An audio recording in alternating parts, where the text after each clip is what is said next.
muito feliz também, mais uma oportunidade. Peço até perdão pela igreja, pela demora de ter vindo aqui, porque infelizmente a gente, o tempo, né, às vezes vai passando. Mas graças a Deus eu quero usar a oportunidade que a nossa mãe me deu, com confiança. Vamos ver alguns dos ditos de Jesus para os seus discípulos em Mateus capítulo 6. Quero ser breve. Mas, irmãos, grande alegria que eu estou aqui. Hoje está comigo ele é o pai da minha sobrinha, o Gabriel. Estou revendo também aquela moça ali, ó. Qual é o nome mesmo? Léo. A gente veio entrevista de emprego junto e lá a gente se conheceu e lá eu pude ter a honra de ouvir belas palavras dela. E eu fico feliz porque o que eu vou dizer aqui hoje é o que aconteceu comigo nos dias da entrevista. Então eu mais ou menos vai fazer acho que umas 4 semanas já, isso já 3 semanas. E essa mensagem eu estava lendo porque eu estava precisando de um conforto de Jesus em relação aos dias de hoje. E como os irmãos sabem, antes de começar qualquer palavra, eu gosto de explicar o contexto da época. No contexto daqui de Mateus capítulo 6, ele estava numa montanha pregando, na verdade ensinando os seus discípulos como que seria o proceder deles, né? E quem que estava? Tiago, André, João e Simão, que era Pedro. Eram os 4 discípulos primeiros que Jesus Cristo conseguiu recrutar no começo. Como que foi isso? Se você ler em Mateus capítulo 4, ele vai estar no Egito, mais ou menos, sendo tentado. Então ele vence a tentação e ele descobre que João Batista foi morto. Então ele volta para Galileia, lá em Nazaré, e ele, pronto, agora eu preciso partir, já que João Batista, aquele que abriu o caminho para mim vir e pregar, morreu, agora começa verdadeiramente as coisas que há de acontecer. Já fui batizado, agora vai vir o ministério. Então ele precisa recrutar pessoas. Então ele vai sair de Nazaré para ir lá para Cafarnaum, uma cidade marítima. E é por isso que pescadores estão lá, como Tiago, André, João. E bem perto de Naftali e Zebulon, como tinha que acontecer segundo Isaías. Lembrar que todos os passos de Jesus já estavam predestinados pelos profetas passados. Então ele consegue ficar muito famoso pela Síria, por causa que ele começa a pregar e prega e vai falando que o reino está próximo, arrependeu-se, que o reino está... Gente, só ler de Mateus capítulo 4, chega o capítulo 6, tá? Então ele começa a pregar, então toda a sua fama corre pela Síria. E de repente, ele falou, bom, agora eu preciso chegar em Cafarnaum. Quando ele chega em Cafarnaum, ele sabia que ia encontrar pela sua onisciência, encontrar lá as 4 pessoas, os 4 pescadores que naquela mesmo dia irão falar, mestre, eu quero seguir o Senhor. Então a sua fama já vai estar toda percorrida pela Síria e as pessoas que vão seguindo ele são pessoas que vieram da Galileia, de Decápolis, de Jerusalém, da Judeia e das pessoas que vêm dali do Jordão, do mar do Jordão.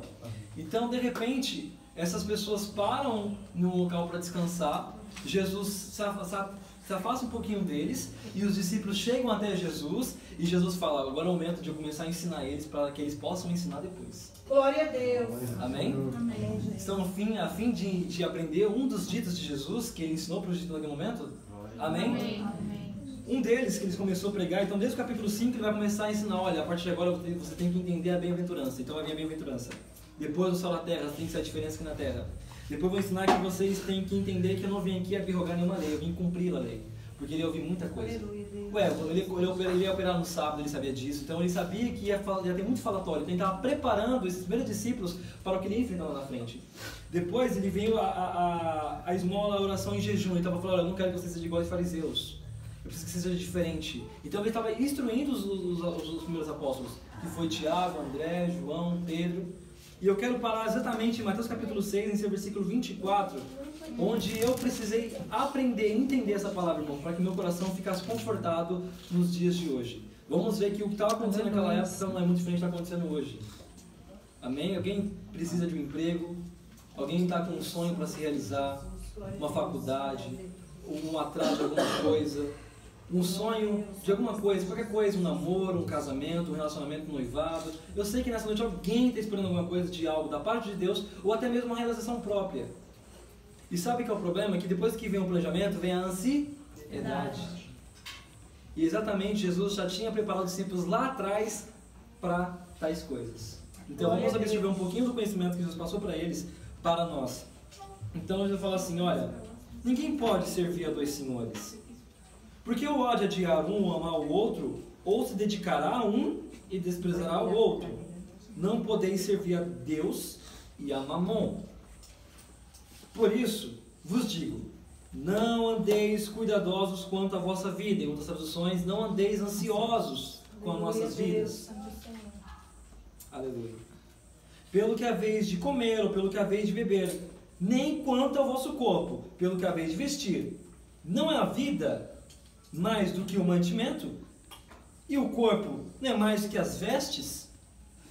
Olhai para as aves do céu, que não semeiam, nem cegam, nem ajuntam em celeiros, e o vosso Pai Celestial se alimenta. Não tendes vós muito mais valor do que elas? E qual de vós poderá, com todos os seus cuidados, acrescentar um côvado à sua estatura? Aleluia. E quando ao vestiário, por que andais solícitos, preocupados, ansiosos? Glória a Deus. Olhai para os lírios dos campos, como eles crescem, não trabalham, nem fiam, e eu vos digo que nem mesmo Salomão se vestiu igual eles. Glória a Deus. Aleluia. Pois se Deus assim veste a erva do campo, que hoje existe e amanhã é lançada no fogo, não vos vestirá mais a vós, homens de pequena fé? Glória a Deus. Porque todas estas coisas os gentios procuram. De certo, vosso Pai Celestial bem sabe que necessitais de todas essas coisas. Mas buscai primeiro o reino de Deus e a sua justiça, e todas essas coisas serão acrescentadas. Não vos enquenteis, pois pelo dia de amanhã, porque o dia de amanhã cuidará de si mesmo. Basta cada dia o seu mal. Glória a Deus. Glória a Deus. Agora vamos entender o que está acontecendo aqui, gente. Aleluia. Desculpa, irmãos, porque eu fiquei por 4, 5 dias chorando, sentindo essa mensagem. Eu ia de manhã, eu postava bastante coisa com o Gabriel. Que mensagem. Que mensagem. E simplesmente só precisei colocar no YouTube lá um cara falando isso pra mim. Era necessário eu parar para isso aqui e falar pra ele, eu vou entender o que o Senhor estava dizendo lá naquele dia. Então ele começa, não pode servir a dois senhores. Porque você há de agradar um e desprezar ao outro. Você vai se dedicar a um e perder tempo para o outro. E aqui ele vai citar, não pode ficar com Deus e Mamon. Alguém sabe o que é Mamon? Riquezas. Mamon é um nome hebraico para se falar dinheiro. E lá, dinheiro, Mamon. Então, ou você fica com Deus ou você vai buscar o seu dinheiro. É o que ele está falando aqui.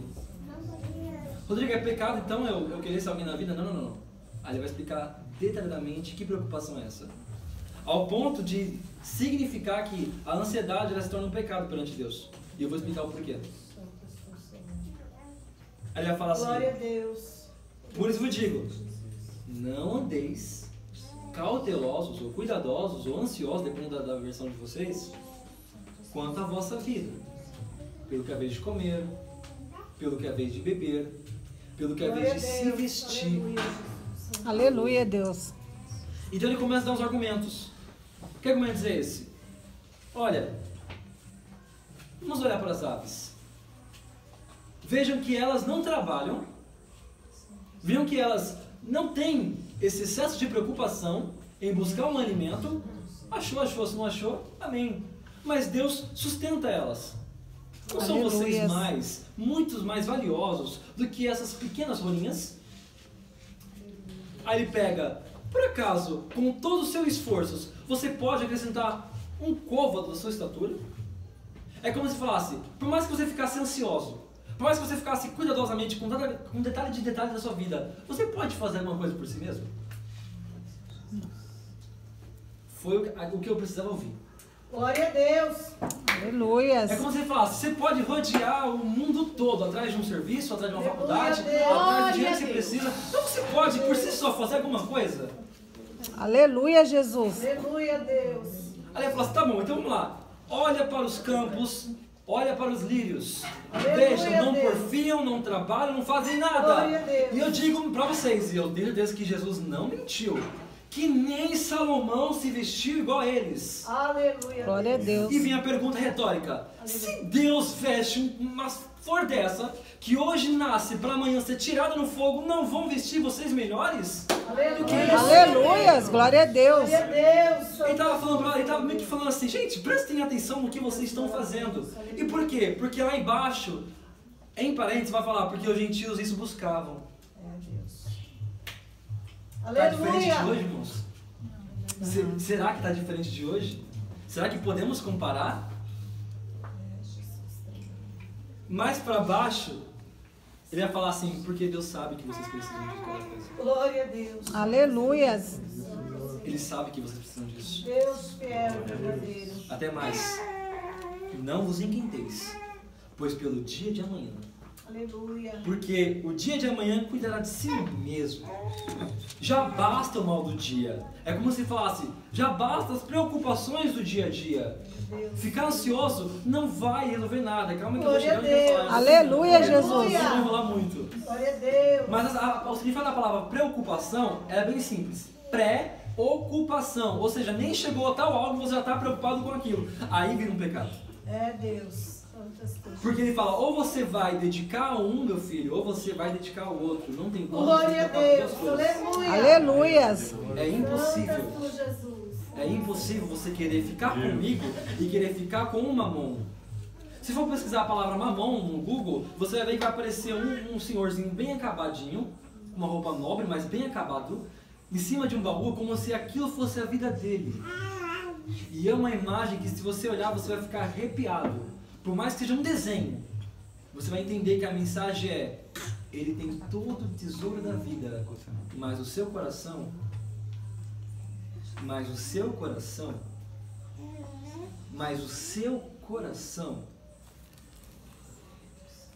E sabe por que eu precisava ouvir aquilo? Porque eu falava assim: Deus, eu não entendo.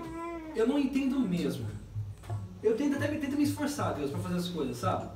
Eu fiquei me indignado. Papai, aonde eu vou? Eu acho que esse ano eu fiz umas 10, 15, até 20 entrevistas. E nenhuma eu passei. E quando eu passo, não ligam. Eu falo: peraí, eu não é pra me trabalhar assim mesmo não. Eu falei: pai, mas o senhor não sabe que eu quero fazer tais coisas? Meus pensamentos são bons a respeito de tudo que eu quero fazer. No máximo é fazer uma faculdade, ajudar em casa e até mesmo começar a guardar um dinheiro para alguma coisa futura. Eu não vejo mal nisso. E quando tem jovens que querem dinheiro para fazer outras coisas.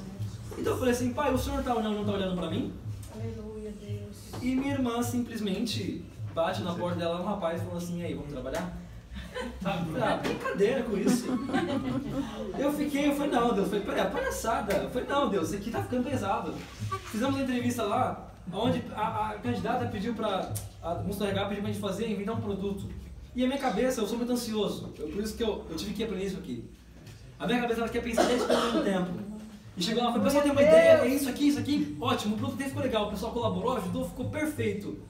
Rolou até uma discussão lá, não foi? Rolou uma discussão lá. E no fim, eu falei assim: olha, pelo menos eu acho que eu vou conseguir uma coisa. Daqui a pouco vem a mensagem: olha, parabéns, mas você não foi aprovado. Eu falei assim: Deus, brincadeira. Quando eu penso que vai, não vai. Penso que vai, não vai. Penso que vai, não vai. Penso que vai, não vai. Penso que vai, não vai. Eu fico com preocupação. Tava acordando até 7 horas da manhã, começava a limpar a casa, fazer as coisinhas para depois eu ficar em paz com o celular para esperar ele tocar. Eu acordava às 7 horas da manhã para tentar fazer tudo que tinha que fazer em casa, para ficar o celular todinho em casa com o celular esperando. E eu falava assim: esse celular vai tocar. Ah, porque eu tô correndo atrás, eu tô tentando, tô me esforçando, enquanto minha irmã foi: e aí, vamos trabalhar? Oi, Deus, tem alguma câmera escondida do céu aqui, alguma coisa tipo assim? Porque eu falei: não pode ser verdade isso. Então foi necessário Deus vir falar comigo e falar assim: vem cá, filho, vem cá, vamos conversar? Vamos conversar um pouquinho? Vamos conversar um pouquinho, ei? Vamos conversar um pouquinho? Porque tanta inquietação. Se o Deus do céu sabe. Glória a Deus. Aleluia, Jesus. Glória a Deus. Glória a Deus. Vejam para os pássaros. Não tem, pois, do valor do que elas. Veja, pois, os matos, as árvores, as plantas. não tem você muito mais valor do que elas? Santo de Aleluia, Deus. Jesus. Glória a Deus. Como se você fosse conseguir mudar algumas coisas. Aí eu tive que provar pra mim mesmo. Eu tentei, me esforcei, tinha até entrevista que me destaquei e simplesmente eu não tenho nada. Aí ele falou assim, tá vendo? Até nisso você precisa de mim, filho. Tá quieta, coração. Glória a Deus. Aleluia a Deus. E eu como pode